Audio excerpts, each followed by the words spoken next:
Hello, everybody. Welcome to Groundwork, the CKU Podcast. I am your host, Victor Devora. I'm joined by the one and only Eric Lopez. How's it going, guys? Eric, thank you for taking the time out of your busy schedule to join me and have a conversation. Yeah, absolutely, man. This is pretty sweet. I said you made me a little nervous texting me and said, "Hey, I got some questions for you." Like, let's do it. Let's have a good conversation. I'm happy to be here, Victor. I love it. Eric, I obviously know who you are, and probably half of Salina does too, but go ahead, tell us who you are. So my name's Eric Lopez. I've been coaching soccer here in Salina for quite some time now. Said I was doing a little bit of, thinking back. I think I started with Parks and Rec. I want to say 2013, 2014, around there. And then I've just been coaching here and there since then. I coach, I have a group, Chaos and Galacticos. We started Galacticos out of Parks and Rec and developed into the club team. But right now we have a group. We have groups that range from preschool all the way to the 8th grade. So we have the youngest siblings all the way to the oldest siblings, pretty much. I have a variety group of coaches that help me out with the different age groups. But for the most part, I kind of look over their practices and help them out with the managing side of things and kind of getting the teams together. And then coaches kind of do their thing on the games. And, it's pretty cool to see all the kids out there. And like everybody tells me how crazy I am for kind of putting myself in this kind of situation. But I love the kids. I've been coaching, like I said, for forever. My son plays on my oldest CKU Galacticos traveling team, so he's definitely a big inspiration. And getting to coach him and along with his friends, and then everybody else, his brothers and sisters, kind of joining. That's kind of how we made this happen. And then, yeah, I mean that's about it. I'm 32 years old, still a youngin', but don't feel young anymore. But we're out here. We're trying to make this game, grow as much as it has been, but also, give a chance to these kids that maybe don't always have the opportunity to play. They see their big brother, big sister out there playing with Coach Eric, and I want to go play with Coach Eric. It's a big thing. It's a big thing for us. Yeah, come on. Said I don't have a coach right now. I don't have enough time, but we'll figure it out. As long as you're in here and you're playing. It's kind of been the role, man. I'm out at the fields 5 to 8 during season every day of the week. I live and breathe soccer, man. So of course, that's how I feel like every CKU coach is. We're always on the fields. The joke that I always hear from families is, so do you guys all just live in that little shack? Yeah. And I always have to make the joke, I sleep out of my truck, and yeah. Over there, Juan's over there. Eric has that little parking spot right there. But... Yeah. Yeah, we should. I mean, that would definitely be nice little. Maybe we could get Juan to wrap an RV for us or something and park it out there so we can hang out. That would be a good time. Yeah. No, of course, man. Well, Eric, let me touch some points out. You say you have teams from pre-K all the way to 8th grade, yeah. right? And prior to this last year, I did my time in pre-K right when I first started, but then I transitioned more into the high school stuff and kind of just stayed there. Yeah. Right now, this year I had to come back. Huge culture change for me, right? How do you do that every day? From going, I mean this in the most positive way ever, from herding cats, because that's what I always feel like the pre-K is trying to grab their attention, to not being an authoritarian or someone that's hard, but you definitely have to push those older boys and girls just a little harder than you do the pre-K. Definitely. So how do you do that? So I think the biggest thing, and I think everybody kind of points this out to me, I've always been told this. I don't see it, but maybe I do. Everybody says that I have extreme amount of patience. That's with kids. I love kids, man. I'm the oldest one of my family. So I have Anthony, Gio, Angel, and Bombis. I have 4 brothers. I'm the oldest. So I've always had to take care of kids. So patience definitely helps. With pre-K, man, it's fun. For me, it's fun. This is the first year I kind of got the pre-K together, and I was personally out there with him. 30-minute practice times, just get them going. Like you said, herding cats. It's funny once they start going, and then you have to call them back, or when they throw their tantrums and they're sitting down on the ground and hey, come on, buddy, let's go. It all kind of goes together if you think about it. As they grow up, boys and girls are totally different. But my favorite age group, I've always said, is the middle school age.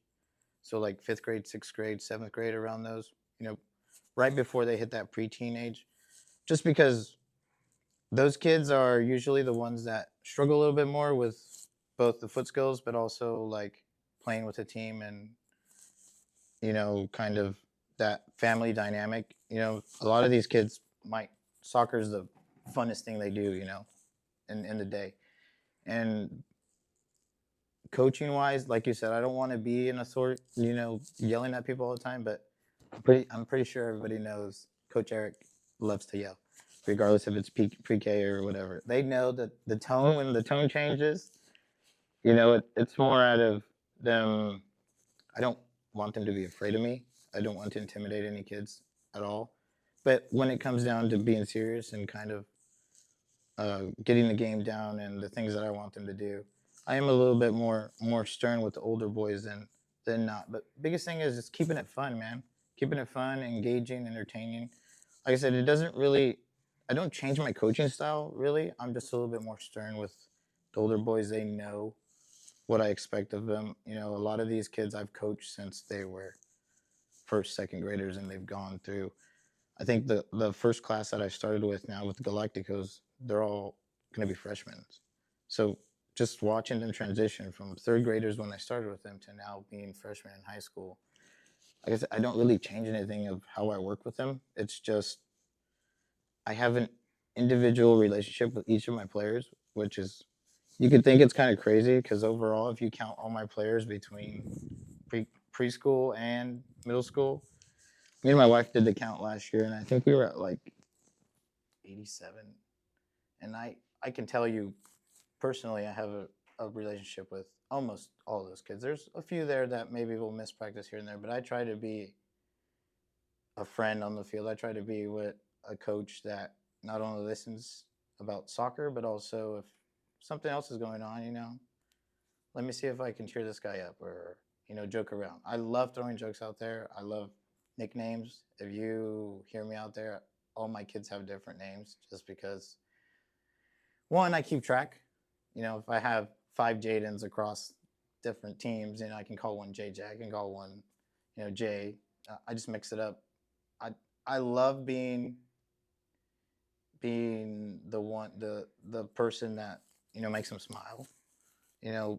Nothing gets me going more than watching a kid break a move or something, and they get all excited, and their teams are cheering, and then I have other teams on the sideline cheering for that. So I think that me working with those different age groups helps all my teams all together.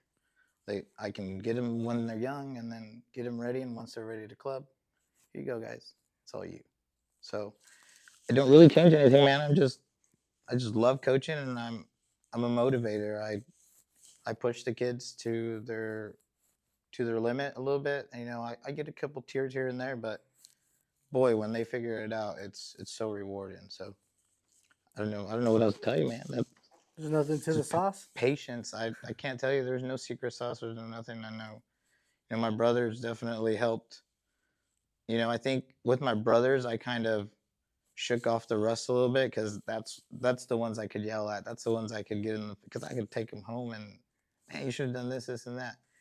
But that also burned them out a little bit. So just learning from that, learning how to be a big brother and a coach, you kind of set your limits, and now you can, hey, maybe I shouldn't be this hard on this kid, or maybe I can look at it a different way. So I guess it depends on per kid, man. There's some kids that are going to be focused, ready to go, and some kids, like squirrel, and it happens. But I like to be that squirrel coach, and I like to be the serious coach too. So I think it all goes hand in hand. That's awesome. Again, you talk about how you build those relationships. How do you build those relationships with the families? I mean, 87 families, like I'll tell you right now, One year I did have, I want to say 63 kids Yeah. between my high school girls, my high school boys, and honestly, it was hard. It was Yeah. hard to build relationships with all 63 of those families, and I couldn't. I'm just gonna be flat out. There were some girls that fell through the cracks, some families that didn't also need that much attention from me, but for those that fell through the cracks, I felt horrible. Of course. So how do you do it? How do you build those relationships with 87 different families? I think what helps is, you're kind of separating those families. A lot of how our teams are set up, I kind of mentioned it earlier, it's siblings. So a lot of it's the same families, man. I have from the older boys, the U15s, I probably have like 3 or 4 families that I've coached all the siblings. Like Coach Cat, Tom Davis. I coached all of their children since their oldest to Zach, their youngest. And the Tom and Kat were kind of the ones that kind of pushed me to fully go into the coaching.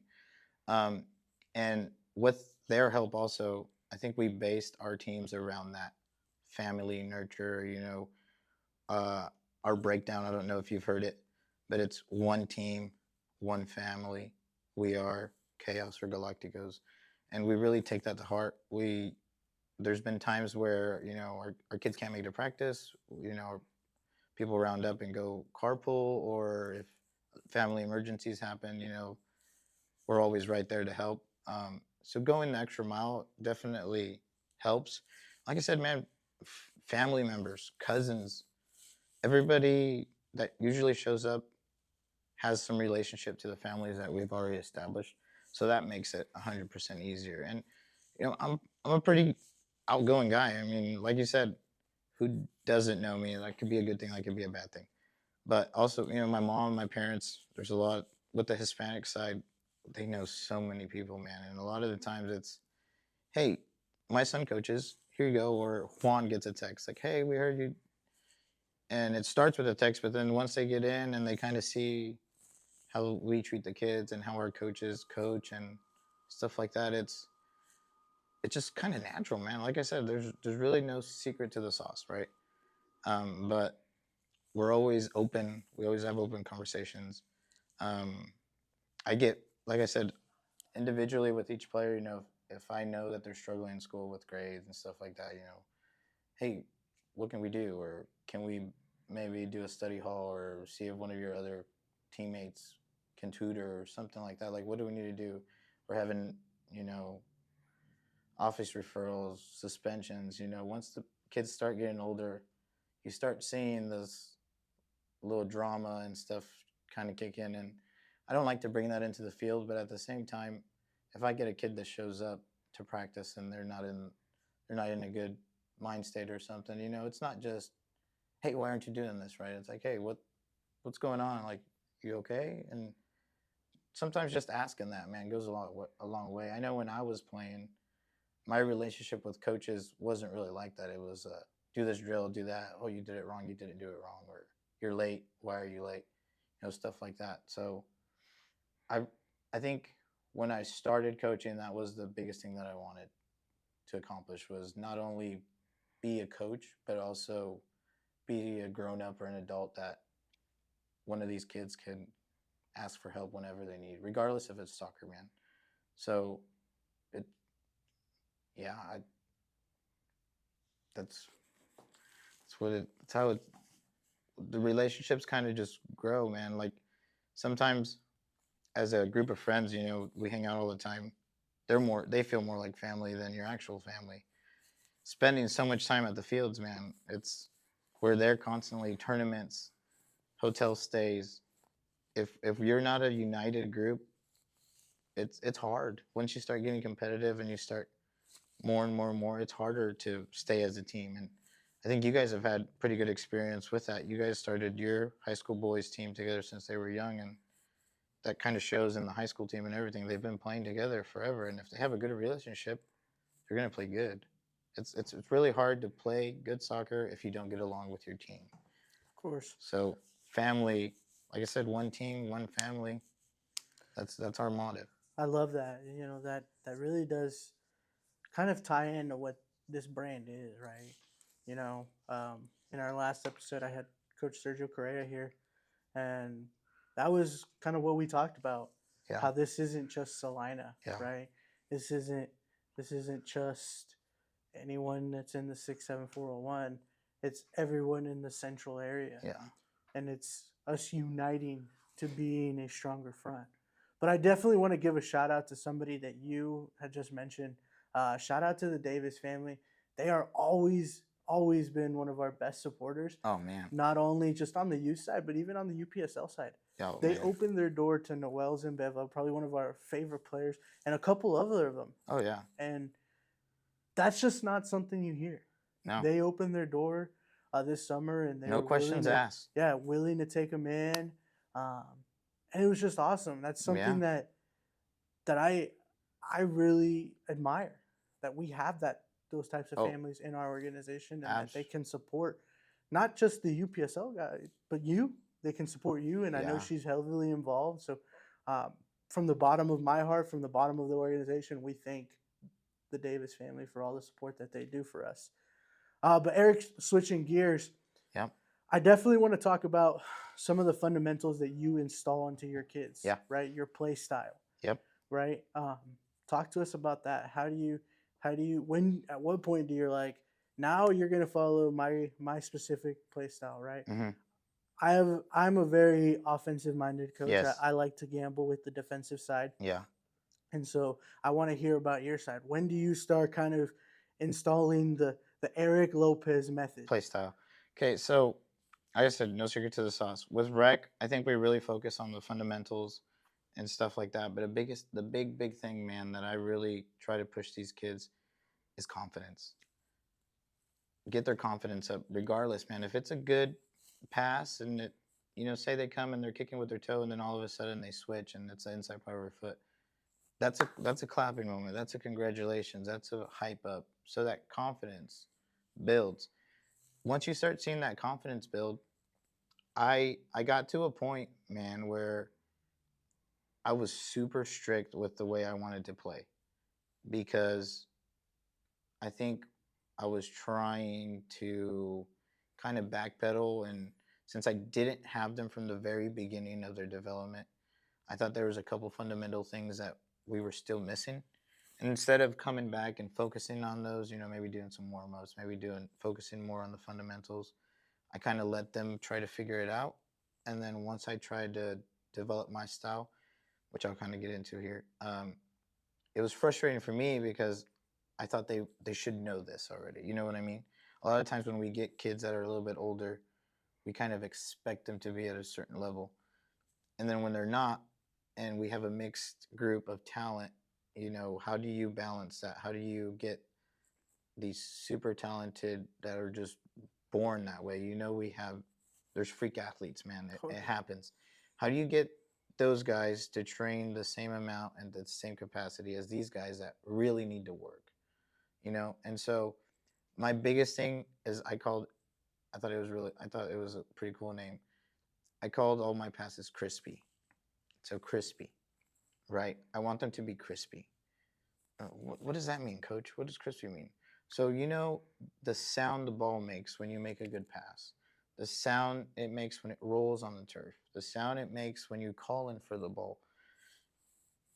Popcorn, it's crispy. Rice Krispie treats, you bite into it and it's like, crispy is always, for me, a Sprite you get from McDonald's. Yes, that's exactly what I was bringing up. Crispy. So nice for me, warm day. Crispy. So for me, crispy was technical passes, short passes. I set a limit once we got to the club level. I set a limit of 3 touches. If you look at the pros and see how college teams play, your coaches are really trying to move the ball around, right? To not be so stationary. There's some teams that like to pop the ball up and make runs and stuff like that. But I'm very possession based. I like to keep possession of the ball. Not so much, tiki taka, Pep Guardiola, stuff like that. But like keeping possession, playing smart, look and see if there's numbers forward. And I'm like you, man. I like to attack, especially if you have good attacking, solid players, man. I like playing with Right now we've been playing kind of. It's a bit weird. So I like my 9 up above, my solid striker that can hold the ball, strong striker. And then I like to put my 10 right behind him, and then my 2 wingers as attacking. Those 4 are constantly attacking. Mm-hmm. Now my 10 can come back and help, but 2 solid holding mids in the middle, and then a 4 back with my wing backs attacking when they can, and then one of my center backs drops in as a third man, and then it becomes a 3-man back. That's what we've been running lately, just to kind of offset. Like I kind of said, there's with us still not being as organized as I think we would like to be in town and around. Skill levels vary, so it's hard to have a solid play style when you have such variety of skills. So for the most part, possession based, play good defense, don't get scored on, and once we get the ball, let's go, let's go, let's go. And I think for the most part, all my teams understand that. Let's find the wide ball, and let's get big, get numbers, and let's score some goals. Oh yeah, that was just the fun part. Crispy, man, crispy is once you hear me, hey, crispy, that means something's off. If I start repeating that, let's get to playing crispy, boys. Come on, crispy. It's always been my word, man. It just popped in my head, and I was like, this is perfect. Perfect. So once you see those beautiful goals where they're tiki-taka and they're moving, and like I said, man, if you listen, you hear the crispiness when a good pass. When somebody cuts in and they wrap it around and it hits that post and it pops in, you're like, crispy. Like you said, crispy Sprite, man. That crispy Sprite. Yes, nothing beats that, except balanced nutrition. They're probably, a nice little balanced drink on a hot summer day. Yeah. Eric, how many of your boys are going into high school this year? So we, our U15 team lost, I would say, about 5 or 6 players that, 2011s, they're going to be freshmen this year that I had last year. Me and Trey both coach the same division team. Trey's our high school boys coach. And so he's getting most of his kids that were 8th graders going into being freshmen, and then some of mine. Now, this group has been playing together for the last, 4 or 5 years, mix and match. We kind of like to combine those higher end players together. And this last spring, they were very successful with Trey, and those players did bump up and play with them too. I'm super excited, man. There's a couple boys out there that are pretty good. Lucas Cole, he's a speedster. He's super fast. He's a freshman coming in. I got Sebastian Savas. He's outstanding, man. He's super good. You got a bunch of talented kids coming up.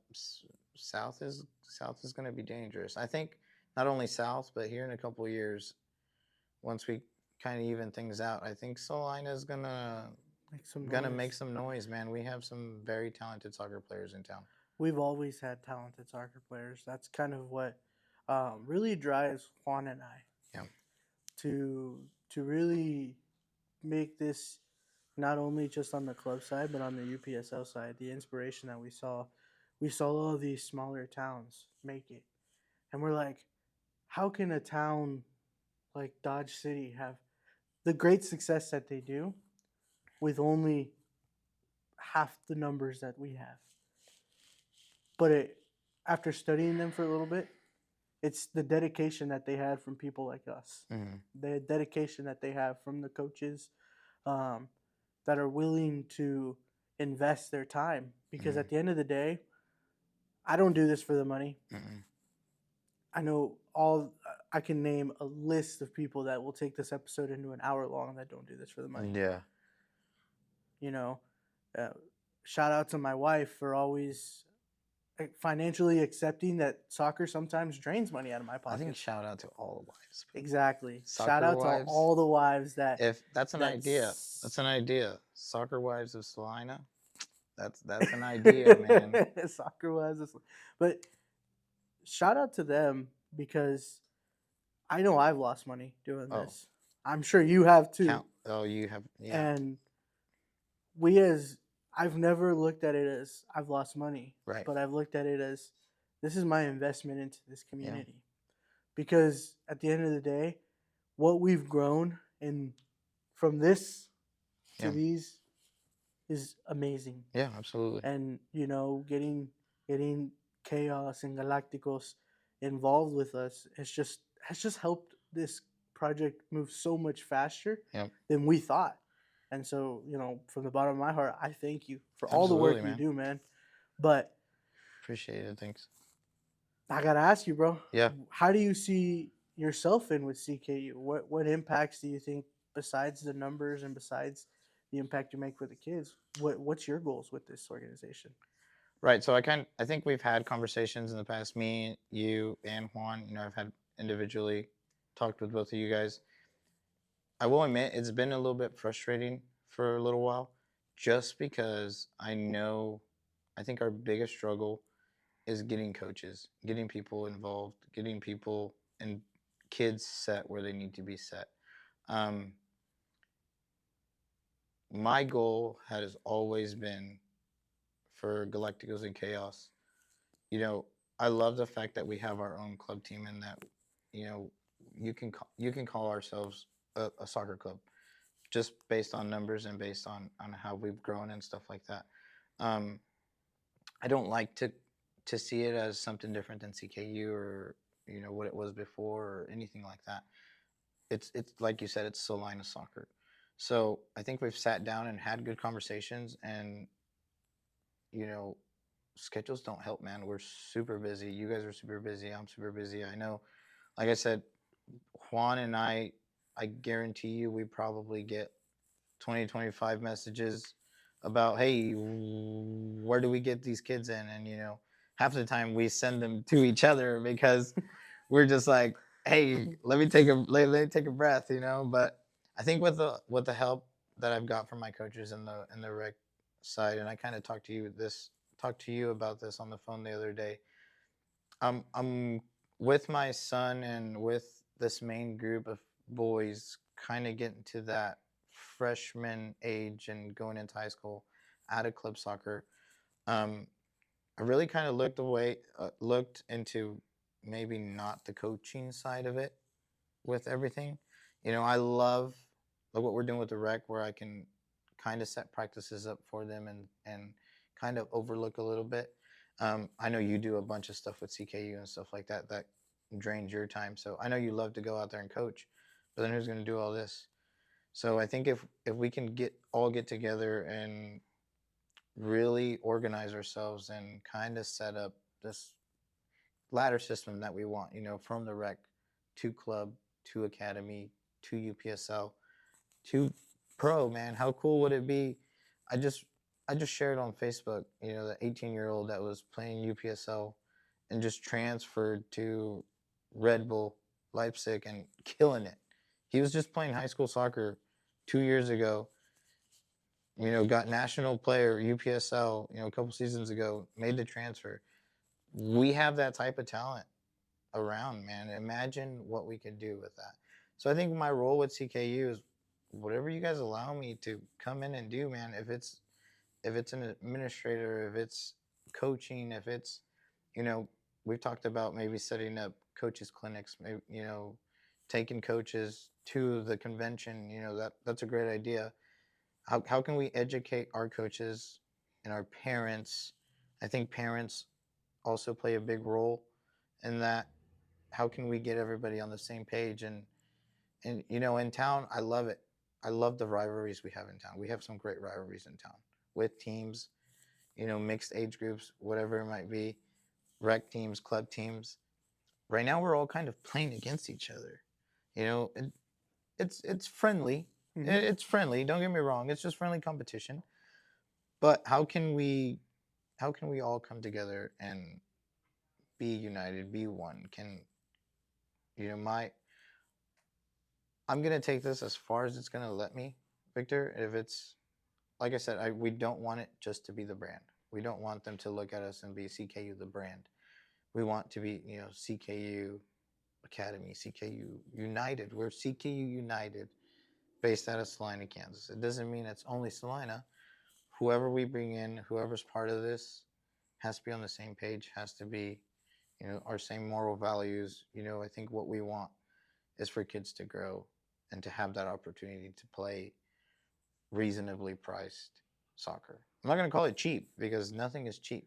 But if you look around at other clubs in the surrounding area, and I'm sure if you bring statistics up, we are probably one of the clubs that is the least expensive.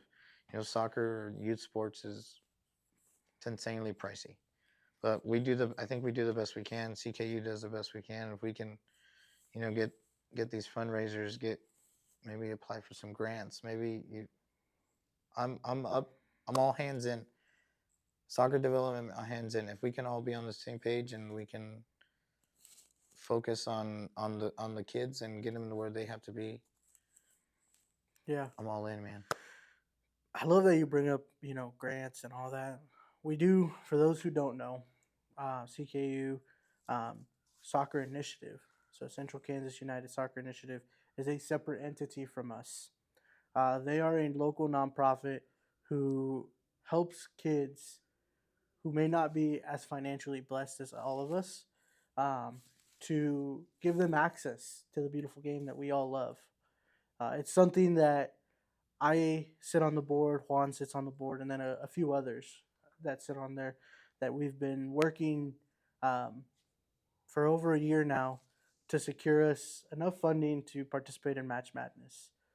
Match Madness would be a great way for us to get back into the ability to give these scholarship out. Unfortunately, we did run out of funding, but we have been working nonstop to secure that funding again. So if anybody is listening and has any ideas on how CKU can um, get the funding back to help give those scholarships, I'll be more than happy to have the conversation. Down below, I'm going to link the CKU email where you can reach out to us. But Eric, before I let you go, my favorite question to ask everybody that sits in that chair is, what's one message that you can tell not just only Chaos Galacticos, but every single CKU player that puts on this crest and says, "This is my team"? I guess biggest thing, man, is give it your all. I think my biggest topic in practices lately, especially with the older boys, as they get to this teenage age, is it's just, if you're out here, let's fully commit. Let's, practices I always call for 110%. This is where we fail. This is where we mess up. This is where we make mistakes. But at 100%, if you're showing up to practice, you know, at the age, or, middle school and up, because younger, you have your days and it's more fun. But once you were taking it serious, and most of these kids, these are sweet, man. All these new uniforms, we all in the same colors, basically. We're representing it. Represent it with pride. Give 100% all the time. Commit to it. Full commitment. From, I think, other than and kids, I think our kids, I don't want to call them perfect, but I love our kids. And here in Salina, I have yet to find a kid that's not happy to wear a CKU jersey. How can we get the parents to buck up a little bit? I think not firing shots out there, but I think us as parents, we have to take a little bit more responsibility in the commitments that our kids, commit to. Ultimately, we're the ones taking them. We're the ones providing for them. We're the ones paying the money for it. So, expect that from your kid to commit, but also parents. It's not just about dropping off the kid and you hanging out.